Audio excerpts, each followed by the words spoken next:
ময়মনসিংহের ত্রিশালে একটি গর্ভবতী গাভীর জিহ্বা কেটে দিয়েছে দুর্বৃত্তরা। এই ঘটনার পর থেকে মুখে খেতে না পেরে ক্রমশই দুর্বল হয়ে পড়ছে গরুটি। নিরীহ প্রাণীর প্রতি মানুষের এই নিষ্ঠুর আচরণ এলাকায় তৈরি করেছে চাঞ্চল্য। বান্ডেল থাকলে প্রতি সেনমানিতে টাকা বাঁচবে। বিকাশ সেনমানি বান্ডেল কিনে জিতুন প্রতি লেনদেনে। গত 14 অক্টোবর রাতে ত্রিশাল উপজেলার সম্মুখ বৈলর নামাপাড়ার খামারি হরমুজ আলীর গোয়ালে থাকা গরুর জিহ্বা কেটে দেয় দুর্বৃত্তরা। ঘটনার পর থেকে প্রাণীটি যন্ত্রণায় ছটফট করছে। 5 মাসের গর্ভবতী নিরীহ প্রাণীর প্রতি এই নিষ্ঠুরতায় হতবাক মালিক।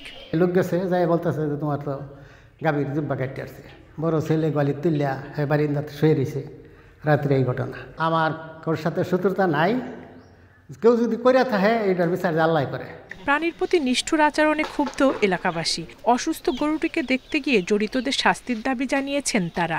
জিহ্বা কেটে ফেলছে, এখন ভিতরে আরেকটা প্রাণ ছিল, তো এটা যারাই করছে খুব নিকৃষ্ট কাজ করছে। গরুটি 5 মাসের গর্ভবতী, কারণ এটা কি অবস্থা করবে এটা একটা সুস্থ বিচার চাই। নিরীহ প্রাণীর প্রতি এমন আচরণ কাম্য নয় উল্লেখ করে উপজেলা নির্বাহী কর্মকর্তা সবাইকে মানবিক হওয়ার আহ্বান জানান। এরকম পশু পাখির প্রতি যদি আমাদের এরকম অমানবিকতা দেখায় তাহলে আসলে মানুষ হিসেবে আমরা নিজেদেরকে পরিচয় দিতে পারি না। কারণ উনি কাউকে সন্দেহ করছেন না যে কে এই ঘটনা ঘটাতে পারে। ওনার যদি সন্দেহমূলক কাউকে হতো তাহলে আমরা আইনগত ব্যবস্থা নিতে পারতাম। ঘটনার পর থেকে খেতে না পারায় দুর্বল হয়েছে গাভীটি।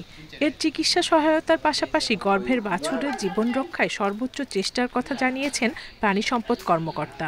বিভিন্ন চিকিৎসা দেওয়া হলো, চিকিৎসা দেওয়ার পরে এখন অনেকটাই সুস্থ। তবে ওনাদের কাছে আবার ওনাদের ম্যানেজমেন্ট, খাওয়ানোর সিস্টেম সব বুঝিয়ে দেওয়া আসা হলো। এর পরিবর্তে আমরা সকাল বিকাল মনিটর করা হচ্ছে। পরিচর্যা ভালো পেলে সে যেহেতু তারা প্রেগনেন্সি টাইমটা ভালো পার করতে পারবে আশা করছি। কি কারণে এই নিষ্ঠুরতা জানা নেই খামার মালিকের। দোষীদের দ্রুত গ্রেপ্তার ও দৃষ্টান্তমূলক শাস্তির দাবি জানিয়েছেন তিনি। Independent news.